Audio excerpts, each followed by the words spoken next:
नमस्कार, मैं श्वेता और आप देख रहे हैं न्यूज फॉर्मेशन।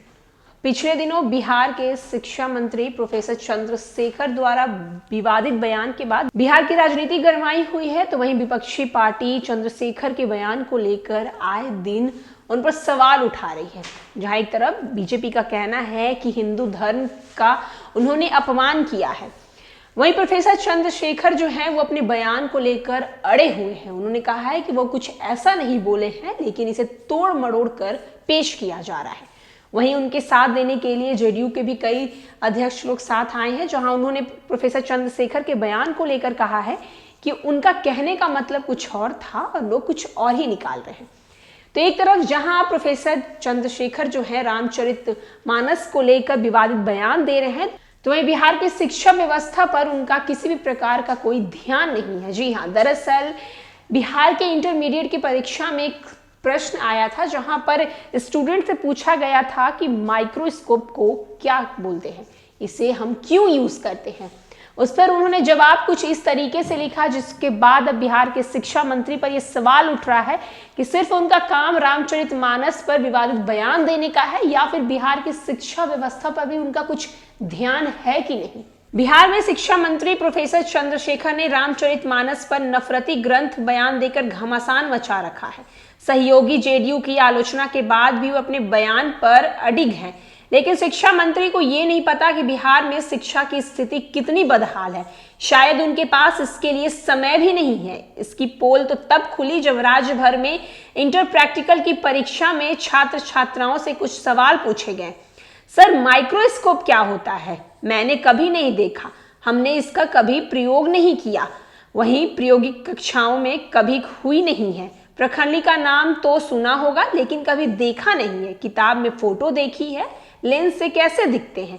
ये तमाम सवाल उन परीक्षार्थियों की थी जो इन दिनों इंटर प्रतियोगी परीक्षा में शामिल हो रहे हैं। परीक्षा ले जाने पर शिक्षक से जब छात्रों ने सवाल पूछते हैं तो अधिकतर आसान प्रश्नों का जवाब वो नहीं दे पा रहे हैं। प्रयोग के लिए छात्रों को 1-2 एक्सपेरिमेंट लिखने को कहा जा रहा है, तो छात्र उसका उत्तर नहीं लिख पा रहे हैं। ये स्थिति एक स्कूल की नहीं बल्कि सैकड़ों स्कूलों की है। सभी स्कूल में प्रायोगिक परीक्षाएं चल रही है। सबसे ज्यादा दिक्कत छात्रों को उत्तर देने और एक्सपेरिमेंट लिखने में हो रही है।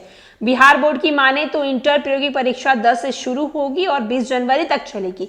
इस बीच स्कूल को प्रायोगिक परीक्षा लेनी होगी, छात्रों के प्राप्त अंक बोर्ड को भेजने होंगे। वहीं छात्र छात्राओं को ये नहीं पता कि लेंस क्या होता है, माइक्रोस्कोप कैसा दिखता है और इसे कैसे प्रयोग करते हैं। वही हम आपको बता दें कि बिहार शिक्षक परियोजना परिषद और राज्य शैक्षणिक अनुसंधान और परीक्षण परिषद द्वारा कई बार विज्ञान के शिक्षकों का परीक्षण दिया गया है, जिसमें उन्हें विज्ञान की कक्षाएं और प्रयोग करने की तरीके बताए गए हैं। शिक्षकों ने परीक्षण तो ले ली, लेकिन छात्रों को प्रयोगशाला में ले जाकर उपकरणों की पहचान नहीं करवाई। वहीं हम बता दें कि एनसीईआरटी की माने तो राज्य भर में 5000 से अधिक विज्ञान के शिक्षकों को वर्ष 2022 में परीक्षण दिया गया था।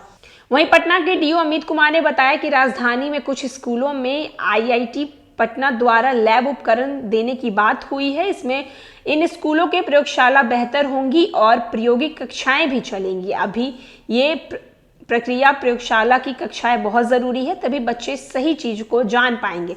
शिक्षा मंत्री प्रोफेसर चंद्रशेखर ये बताएंगे कि स्थिति बिहार में कब बदलेगी, कब स्कूल में पढ़ाई होगी, इस हालत के लिए कौन जिम्मेदार है और उन पर क्या कार्यवाही होगी। ये सवाल शायद शिक्षा मंत्री को सुनाई नहीं दे रहा। इसी वजह से वो शैक्षणिक व्यवस्था को सुधारने के बजाय धार्मिक ग्रंथों से कचरा निकालने में। तो जहां एक तरफ प्रोफेसर चंद्रशेखर को बिहार की शिक्षा व्यवस्था को सुधारनी चाहिए थी, जो शिक्षा व्यवस्था बिहार में बेदहाल है उस पर उनको निगरानी और ध्यान देनी चाहिए थी, तो वो इन सब को चीजों को छोड़कर रामचरितमानस जैसे चीजों पर वो विवादित बयान दे रहे हैं। जहां एक तरफ उनको शिक्षा व्यवस्था को ध्यान में लाकर उसको ठीक करना चाहिए, तो वो इन सब कार्यों को छोड़कर ये ऐसे विवादित बयानों में लगे हुए हैं। और भी न्यूज और अपडेट के लिए देखते रहें न्यूज फॉर नेशन। धन्यवाद।